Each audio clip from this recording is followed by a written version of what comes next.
Hello student, मैं सूरज कुमार आपको इस एडल्ट टीचिंग पॉइंट के मंच पर स्वागत करता हूं। हम इससे पहले जो पढ़ चुके थे वो फंडामेंटल और डिराइव्ड यूनिट और उससे रिलेटेड जितने भी यूनिट्स थे, फंडामेंटल फिजिकल क्वांटिटी के यूनिट सब पढ़ चुके थे और सप्लीमेंट्री यूनिट के बारे में पढ़ चुके थे। आज उसका डेफिनेशन के बारे में पढ़ेंगे, ठीक है। उसके डेफिनेशन तो ऐसा यूनिट जितने भी थे जो 7 फंडामेंटल फिजिकल क्वांटिटीज थे उसके डिफिनेशन के बारे में डिफिनेशन जानेंगे। तो डिफिनेशन में पहला हम देखते हैं मीटर। ये मीटर हम पहली बात, ये मीटर क्या होता है तो इसका सिंबल होता है मीटर का सिंबल जो होता है वो स्मॉल एम होता है। दूसरी बात, ये क्या होता है, it is the SI unit of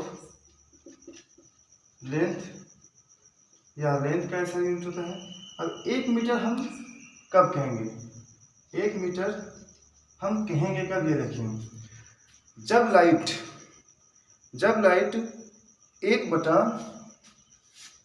1 metre equal to when light the distance traveled by light in 1/3 into 10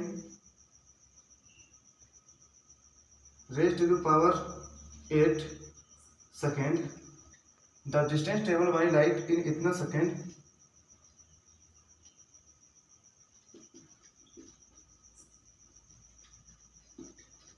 in vacuum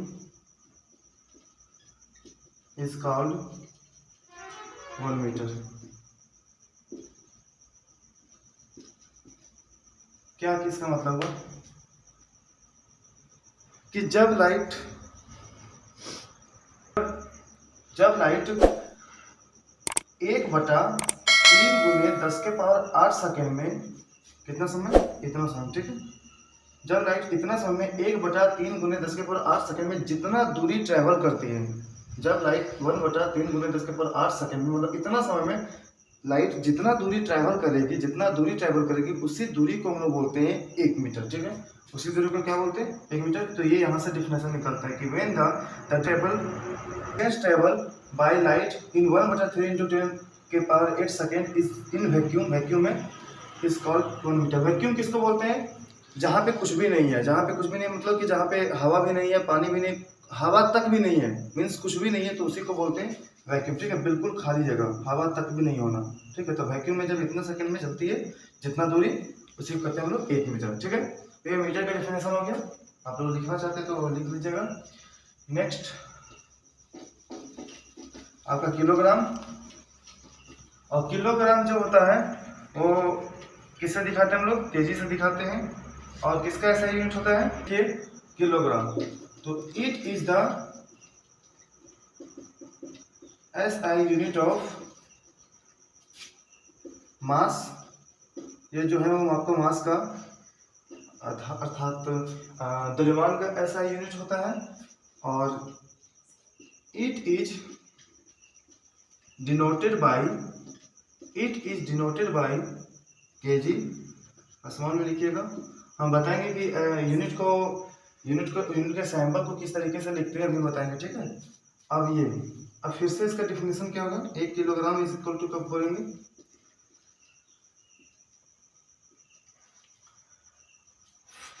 France की राजधानी पेरिस जो है वहाँ पे एक संस्था है, ठीक है। तो उस संस्था में जो है एक इंटरनेशनल ब्यूरो ऑफ वेट है, ठीक है, इंटरनेशनल ब्यूरो ऑफ वेट है। वहाँ पे क्या है कि एक सामान रखा हुआ है, एक सिलेंडर रखा हुआ है, ठीक है। वो जो सिलेंडर है, क्या रखा हुआ है, सिलेंडर। और उस सिलेंडर का वो जो रखा हुआ है जो पेरिस में, वो सिलेंडर का लेंथ और डायमीटर जो है ना, उस सिलेंडर का लेंथ और डायमीटर जो है, डायमीटर और लेंथ जो है वो पहली बार दोनों बराबर है। और ये जो सिलेंडर बना हुआ है वो बना हुआ है किसका, प्लेटिनम और इरिडियम प्लैटिनम और इरिडियम के को मिला करके ये पूरा आपका ये सिलेंडर बना हुआ है।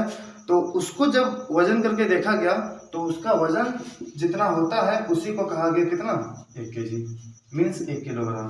क्या बोले हम कि पेरिस में एक संस्थान है, ठीक है, international bureau of weight and measurement बोल सकते हैं। तो वहाँ पे एक सिलेंडर है, उस सिलेंडर का डायमीटर और लेंथ दोनों इक्वल है, और वो सिलेंडर जो है वो प्लैटिनम और इरिडियम के से बना हुआ है। और जब उसको वजन उसी के वजन को, जितना इस सिलेंडर का वजन है उसी वजन को बोला गया 1 किलोग्राम। ठीक है, समझ में आ गया होगा। तो it is denoted by capital. ये अभी बताएंगे कि कैपिटल यही क्यों लिखते हैं यहाँ पे, ठीक है। इट इज ऐसा unit of electric current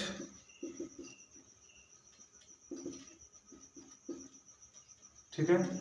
and 1 ampere, सुनिए क्या किसको बोलते हैं 1 एम्पियर, इसका डिफिनेशन क्या है, कब बोलेंगे ये 1 एम्पियर होगा, ठीक है। तो मान लीजिए 2 वायर है इनफाइनाइट लेंथ का, ठीक है। ये आपका 2 वायर है, ठीक है, ये 2 वायर है, और 2 वायर के बीच का जो लेंथ है ये मान लीजिए 1 मीटर का है, ठीक है। 2 वायर है और 2 वायर के बीच का लेंथ 1 मीटर है, और इन दोनों वायर हम क्या करते हैं, करंट फ्लो करवा देते हैं, ठीक है, करंट फ्लो करवा देते हैं। अब करंट फ्लो करवाने के बाद क्या होता है, करंट जब फ्लो करवाएंगे इन दोनों में, तो क्या होगा कि ये वाला जो है वो इस पे, मतलब कि ये मान लीजिए वायर नंबर 1 है, ये वायर नंबर 2 है, तो वायर नंबर 1 जो है ये इस 2 पे फोर्स लगाएगा, और ये वायर नंबर 2 जो है इस 1 पे भी फोर्स लगाएगा, ठीक है। 1 भी 2 पे फोर्स लगाएगा, 2 भी 1 पे फोर्स लगाएगा, कब, जब करंट फ्लो करेंगे। तो अगर ये एक दूसरे पे 2 × 10 के पावर -7 न्यूटन का फोर्स लगाने लगे, कितना, जब ये एक दूसरे पे 2 × 10⁻⁻7 न्यूटन का जब फोर्स लगाने लगे, तो उस समय जितना करंट बह रहा होगा, उस समय जितना करंट इन दोनों वायर में बह रहा होगा, उसी करंट को बोलेंगे हम लोग कि उसमें 1 एम्पियर करंट बह रहा है।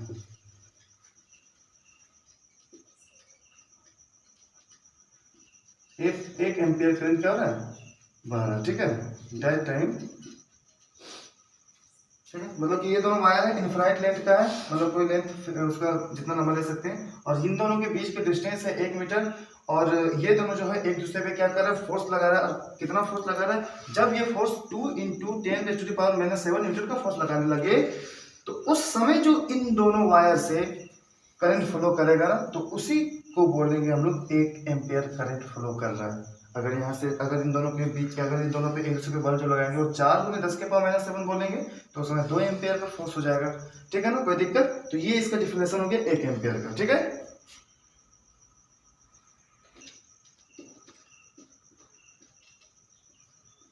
केल्विन, अब केल्विन के बारे में भी देख लेते हैं। तो इट इज ऐसा यूनिट ऑफ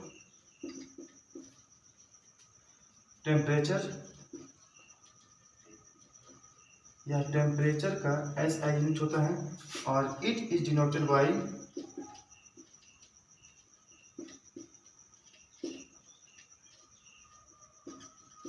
ठीक है।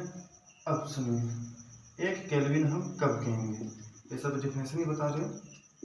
1 केल्विन हम कब कहेंगे, तो वाटर का ट्रिपल पॉइंट वाटर का ट्रिपल पॉइंट किसको बोलेंगे,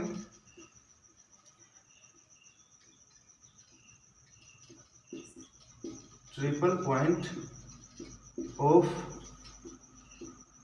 water, triple point of water. तो ट्रिपल पॉइंट यहाँ इसका मतलब क्या होता है, तो ट्रिपल पॉइंट का मतलब समझिए, जब वाटर लिक्विड स्टेट में भी हो, सॉलिड स्टेट में भी हो, सॉलिड स्टेट में मीन्स कि वो बर्फ के स्टेट में हो, और तो और वो भाप के स्टेट में भी हो, ठीक है। मतलब कि अगर पानी जो है, वाटर जो है, वो एक साथ तीनों अवस्था में मिले, बर्फ की अवस्था में भी, भाप की अवस्था में भी, और साथ ही साथ लिक्विड की अवस्था में भी, ये तीनों अवस्था एक साथ मिल जाए ना, तो उसी स्टेज को हम लोग बोलते हैं ट्रिपल पॉइंट, ऑफ वाटर। समझ में आया ना, मतलब तीनों अवस्थाएं एक साथ मिलेगी तो उसी को बोलते हैं ट्रिपल पॉइंट ऑफ वाटर। तो उस समय का तो कुछ टेम्परेचर होता होगा कि नहीं वाटर का, तो उस समय के टेम्परेचर, ट्रिपल पॉइंट के समय में जो टेम्परेचर है उसका 1/273.16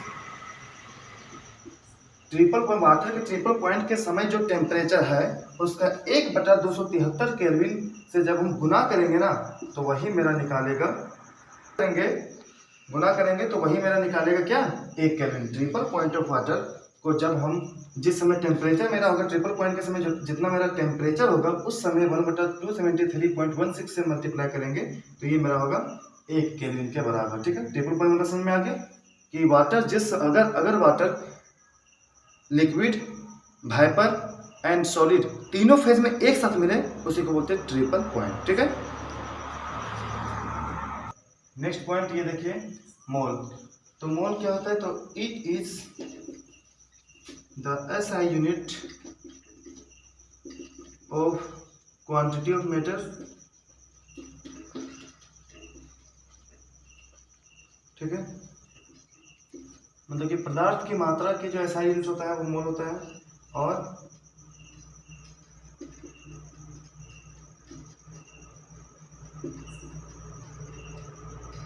बाई मोल।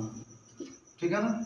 अब देखिए 1 मोल हम कब कहेंगे, तो कार्बन, आपको पता होगा कि बहुत सारे एटम्स जो होते हैं उसके क्या होते हैं, आइसोटोप्स होते हैं। ठीक है, जिसको बोलते हैं समस्थानिक हिंदी में। तो कार्बन के भी आपके आइसोटोप्स होते हैं।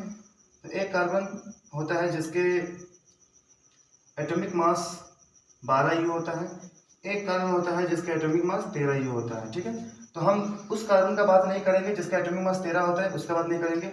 हम उस कार्बन का बात करेंगे जिसका एटॉमिक मास कितना होता है, 12 होता है। ठीक है, तो उस कार्बन का बात करेंगे जिसका एटॉमिक मास कितना होता है, 12 होता है। हम इसको इस तरह से भी दिखा सकते हैं। तो मान लीजिए इस कार्बन, ये जो मेरा कार्बन है, इस कार्बन को हम जो है ना 12 ग्राम कहीं से, ये इस कार्बन जिसका मास 12 यू है उसके ये जो कार्बन है उसका क्या करते हैं हम 12 ग्राम हम निकाल लेते हैं। ठीक है, 12 ग्राम कार्बन को, 12 ग्राम C12 को हम क्या करते हैं कहीं से ले आते हैं। ठीक है, 12 ग्राम C12 मतलब इस कार्बन को हम लोग 12 ग्राम रख लेते हैं। अब उस 12 ग्राम में जितने भी पार्टिकल्स हैं, जितने भी कण हैं, कार्बन के जितने भी कण हैं उस 12 ग्राम में, उस सभी को गिनेंगे ना, तो गिनने के बाद जो पार्टिकल्स की जो संख्या आएगी, मतलब कार्बन की जो संख्या आएगी वो होगी 6.022 गुने 10 के पावर 23 कार्बन एटम होगा। ठीक है, और इसी मान को हम लोग बोलते हैं 1 मोल। क्या बोले हम कि जो कार्बन है जिसका एटॉमिक मास 12 होता है, तो उसी कार्बन के 12 ग्राम हम 12 ग्राम कार्बन को हम लेते हैं। ठीक है, और उस 12 ग्राम के कार्बन को हम गिनना शुरू करते हैं, हर एक पार्टिकल को गिनते हैं। तो उसको जो गिनेंगे तो कितना आएगा, इतना सारा पार्टिकल्स आएगा, और उसी को हम लोग बोलते हैं 1 मोल। अब हम देखेंगे definition of supplementary SI unit. ठीक है,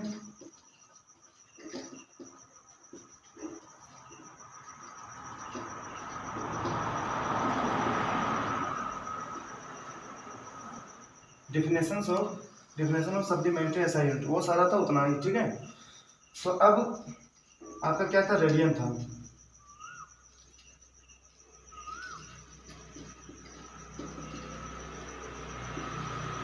रेडियन ये किसका यूनिट होता है, तो it is the unit of plane angle and it is denoted by RAD। ठीक है, इससे डिनोट करते हैं। अब सुनिए रेडियन, 1 रेडियन कब बोलेंगे। ठीक है, 1 रेडियन कब बोलेंगे, तो मान लीजिए हम सबसे पहले क्या करते हैं, एक प्लेन पे सर्कल खींचते हैं। ठीक है, ये आपका एक सर्कल हो गया।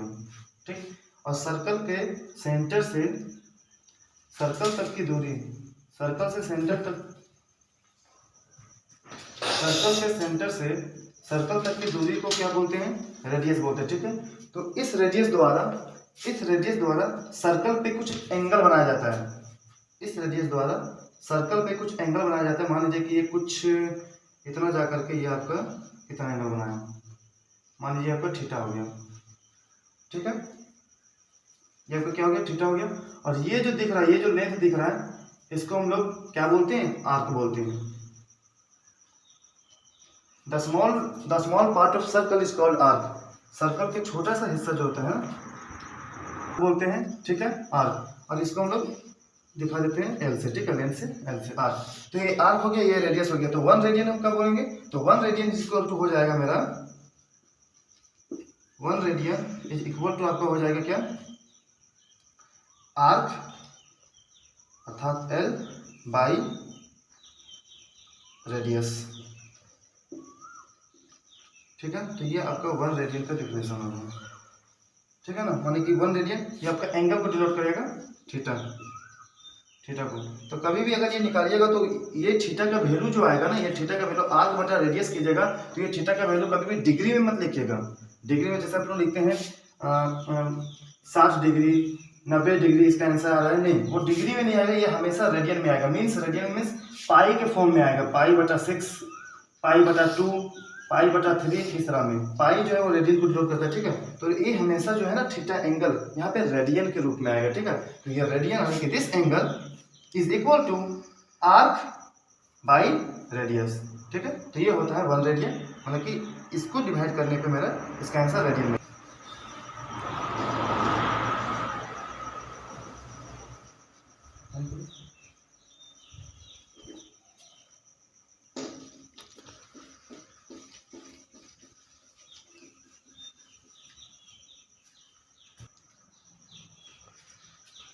अब यहाँ पे 1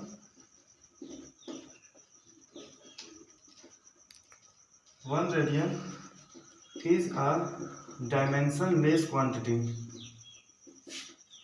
अब ये रेडियन जो है वो डायमेंशन लेस क्वांटिटी क्यों होता है, देखिए बताते हैं।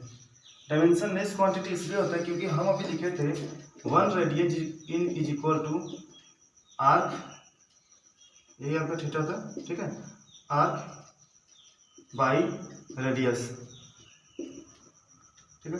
तो आर्क क्या था आपका, ये भी आपका लेंथ था, रेडियस क्या था, ये भी आपका लेंथ था, ठीक है। तो ये दोनों कट जाएगा, तो फिर आपका कुछ भी यूनिट बचेगा इसका नहीं, तो यानी कि इसका जो है डायमेंशन, इसका डायमेंशन होगा ही नहीं, ठीक है। तो रेडियन का डायमेंशन नहीं होता, रेडियन एक डायमेंशन लेस क्वांटिटी। इस तरह हम लोग बोल सकते हैं कि आपका जो प्लेन एंगल होता है, प्लेन एंगल का यूनिट होता है रेडियन, बट प्लेन एंगल का डायमेंशन होता है, मतलब डायमेंशन होता ही नहीं है। प्लेन एंगल का यूनिट रेडियन होता है, पर प्लेन एंगल का डायमेंशन नहीं होता है, ठीक है। ये याद रखिएगा, ये क्वेश्चन आता है डिफेंस में। अब हम लोग देखते हैं अस्टेरेडियन, ठीक है, जो सेकेंड नंबर में था।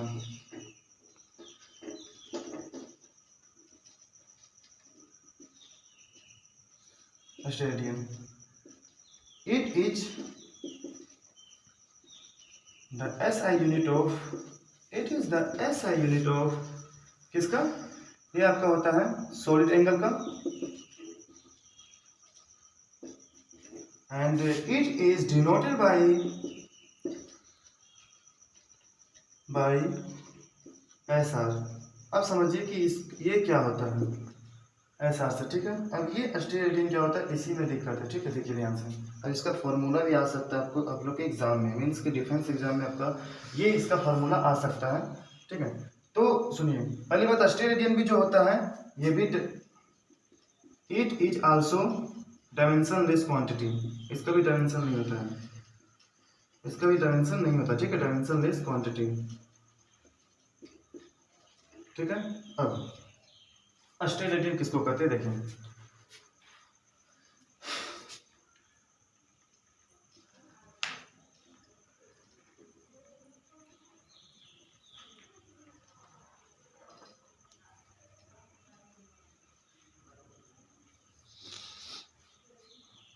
देखिए इसको हम बताते हैं। ये मान लीजिए ये आपका पूरा स्फीयर है, ठीक है, पूरा सॉलिड है, पूरा भरा हुआ मान लीजिए। ये आपका पूरा क्या है, ये पूरा आपका सॉलिड है, चारों तरफ से एक गोला की तरह मान सकते हैं, जो लोहे का गोला होता है, ठीक है, उसको मान लीजिए आप। तो ये पूरा सॉलिड है। अब मान लीजिए उसका लोहे के सरफेस पे एक छोटा सा हिस्सा लेते हैं, ठीक है, इस तरह से। ये पूरा था, उसमें से एक छोटा सा हिस्सा यहाँ पे ले लिए, ये पूरा था, उसमें से एक छोटा सा हिस्सा लिया, ठीक है। अब इस छोटे से हिस्से को मान लीजिए वहां से काट के निकालते हैं, तो ये काट के निकालेंगे कितना, इस पूरे हिस्से को जो है अंदर तक करते हैं, ठीक है। तो इस पूरे हिस्से में जो है इस तरह से हम क्या करेंगे, अंदर तक काटेंगे, सेंटर तक। जो मेरा गोला था ना, जो मेरा गोला था, गोला का कहीं भी सेंटर होगा, तो उस सेंटर से इस सरफेस तक जो है लाइन खींचेंगे इस तरह से, ठीक है। ये पूरा लाइन इस तरह से खींचेगा, बिल्कुल कोन की तरह, जिसको बोल सकते हैं कोन, ठीक है, टोपी जो बनता है, ठीक है। तो उसी तरह का यहाँ पे बनेगा। तो ये इस सरफेस से इस तरह से मेरा एंगल बनेगा। तो बताइए यहाँ पे एक एंगल बन रहा है कि नहीं बन रहा है, इस तरह से एक फिगर बनेगा, तो अंदर में एक एंगल बनेगा कि नहीं बनेगा। तो उसी एंगल को बोलते हैं ना हम लोग अस्टेरेडियन। जैसे हम लोग एक प्लेन था, जैसे हम बात किए थे प्लेन, तो वो प्लेन मतलब कि सिंपल सा 2D, प्लेन हमेशा 2D होता है, ठीक है। तो प्लेन में जो एंगल बन रहा था उसको बोल रहे थे प्लेन एंगल। बट अगर किसी स्फीयर या किसी सॉलिड या स्फीयर मतलब 3D में जो अंदर में एंगल बनेगा ना सरफेस के द्वारा, अंदर में जो एंगल बनाया जाएगा 3D ऑब्जेक्ट में, तो उसको बोलेंगे हम लोग सॉलिड एंगल। मतलब प्लेन में अगर एंगल बन रहा है सरफेस के द्वारा तो उसको बोले थे प्लेन एंगल, और अगर सॉलिड के द्वारा 3D ऑब्जेक्ट के द्वारा सरफेस के द्वारा अगर अंदर में एंगल बन रहा है तो उसको बोलेंगे सॉलिड एंगल, ठीक है ना, कोई दिक्कत। तो आपका ये था। तो यही एक बड़ा सा पूरा बड़ा सा बॉडी था, तो उसमें से एक छोटा सा हिस्सा ले लेते हैं, और ये सेंटर पे एंगल ये मेरे यहाँ पे बना रहा है, ठीक है। तो इसी को बोलते हैं हम लोग 1 अस्टेरेडियन, और यही होता है आपका एंगल। मतलब इस पार्ट के द्वारा, इस हिस्से के द्वारा सेंटर पे कितना एंगल बनाया जा रहा है, this is the solid angle, ठीक है। तो अब फार्मूला क्या होता है, फार्मूला जो होता है इसका तो एरिया होता होगा ना, ये एरिया, और इसके बीच का जो डिस्टेंस होता होगा सेंटर से सरफेस तक के बीच के डिस्टेंस को क्या बोलते हैं, रेडियस बोलते हैं ना, रेडियस बोलते हैं, आर बोल सकते हैं उसको, है ना, बोलते हैं कि नहीं बोलते। और मान लीजिए इस सरफेस का एरिया जो है, जो बाहरी सरफेस था, ठीक है, सॉलिड का, वो उसका एरिया मान लीजिए ए है, ठीक है, एरिया, ठीक है। तो अब सुनिए अस्टेरेडियन का फार्मूला कितना होता है। तो 1 अस्टेरेडियन इज इक्वल टू होता है एरिया, मतलब कि जो सरफेस था, जो सरफेस को आप कट किए थे उसका एरिया बटा सेंटर से सरफेस तक की दूरी, यानी कि रेडियस का स्क्वायर, ठीक है, रेडियस का स्क्वायर, यही होता है आपका 1 अस्टेरेडियन। और जिस प्रकार से हम लोग प्लेन एंगल में थीटा से दिखा रहे थे ना, यहाँ पे 1 अस्टेरेडियन जो एंगल जो बना है ना उसको किससे दिखाएंगे, ओमेगा से दिखाएंगे। ये मेरा ओमेगा का साइन होता है। इसको आप लोग करंट इलेक्ट्रिसिटी में भी पढ़ेंगे, इलेक्ट्रिक करंट वाला चैप्टर में पढ़ेंगे 12 में आता है।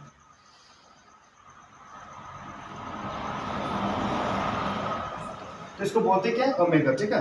तो ये जो एंगल यानी कि प्लेन एंगल में जो बात कर रहे थे, तो उस एंगल को क्या बोलते थे, थीटा, जो कि रेडियन में आता था। और अगर हम सॉलिड एंगल का बात करें, मतलब सॉलिड के द्वारा जो सेंटर पे एंगल बनाया जा रहा है उसको हम लोग बोलेंगे steradian, denoted by omega equal to surface का एरिया बटा रेडियस का स्क्वायर। कोई दिक्कत नहीं होना चाहिए। और ये भी आपका डायमेंशनलेस क्वांटिटी है। क्यों? क्योंकि एरिया का भी यूनिट क्या होता है, मीटर स्क्वायर, और ये रेडियस स्क्वायर का भी यूनिट क्या होगा, मीटर स्क्वायर। तो ये दोनों कैंसिल होकर के फिर डायमेंशन तो बनेगा ही ना, इसलिए डायमेंशनलेस क्वांटिटी। उम्मीद है कि ये आपको अच्छे तरीके से समझ में आ गया कि अस्टेरेडियन होता क्या है। ओके, आज हमने जितने भी एसआई यूनिट्स थे, फंडामेंटल एसआई यूनिट्स और सप्लीमेंट्री एसआई यूनिट्स थे, इन सभी के डिफिनेशन को हमने जाना। अब हम नेक्स्ट वीडियो में जो है हम आगे के बारे में इससे आगे जानेंगे, ठीक है। और आज इतना ही बताएंगे। धन्यवाद।